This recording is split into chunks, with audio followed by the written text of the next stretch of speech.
Hello everyone. I want to make a video. It's an entry to a contest, and this contest is being done by Rossi1973. Hello Rossi. He's reached 100 subscribers. I must say you reached them in a very quick time. Good for you. Really nice guy Rossi is, and I want to support him, and I thought I'd make a video for this particular contest. All he asked us to do really was to talk about artists that we like and to show the one album that got us really swung towards that artist. What made us interested in that artist? How did we really get started? Now, I start with the Beatles, but guess what? I have nothing to show for the Beatles. Why?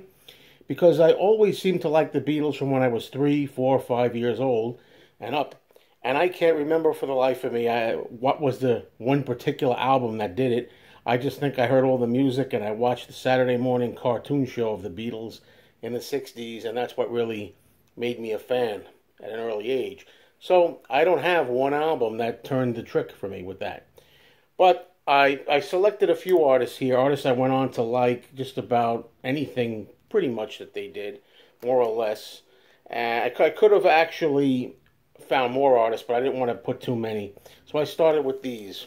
Of course, I have to go next, after we do the Beatles, got to go to Elvis Presley. And this was the album that really pretty much started me getting into Elvis.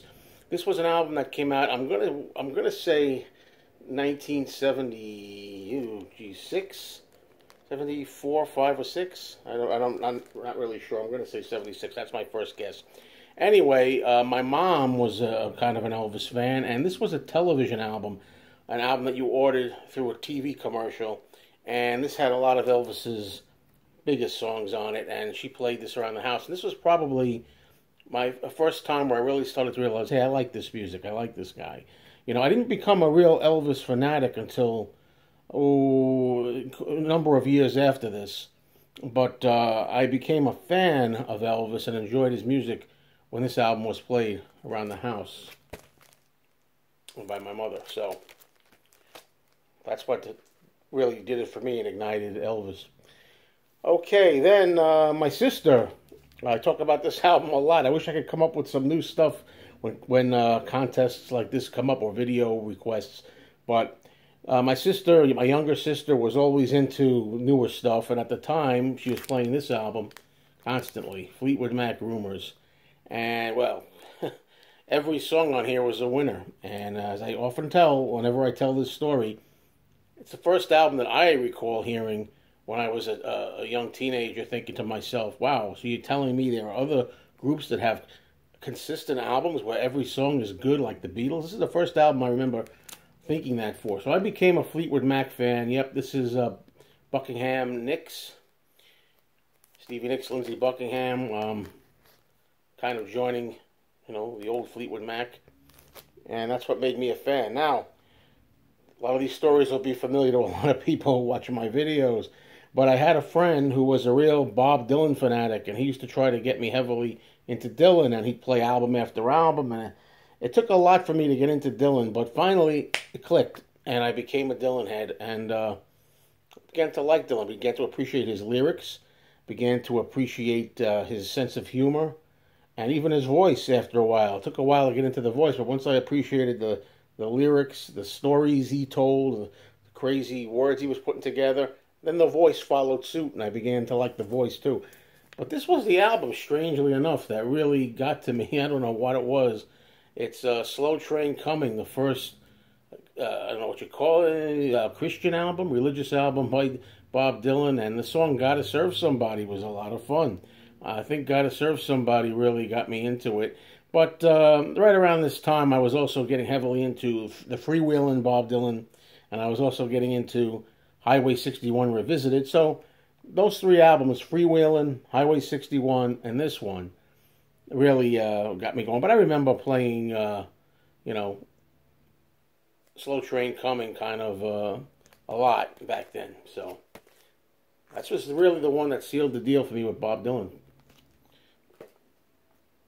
And then also around 1979 or 1980-ish, a friend of mine at the time, we were driving around a lot with just these, 17, 18-year-olds, and he had a car. I didn't yet.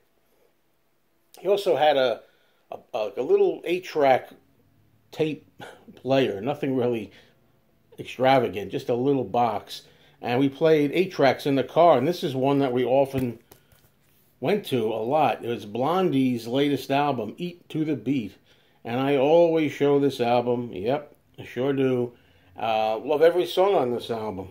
You know, so far, even with the Dylan album, I love every song on there. I think we're pretty much consistent here so far. And I got to really like this album and the Blondie in general. I went back to Parallel Lines, and, you know, I went forward and backward and this, that.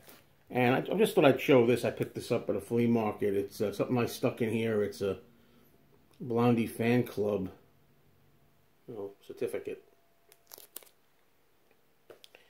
Last one I'm going to show, you know, I got into Joan Jett and the Blackhearts, and this was the album that did it for me. I Love Rock and Roll, which was a really big hit, you know, in the early months of 1982. This album came out, I think, in late 81, but in early 82, I Love Rock and Roll became like an anthem and a big hit. Nowadays, I'm really tired of hearing I Love Rock and Roll, just like a lot of other songs that are overplayed a lot.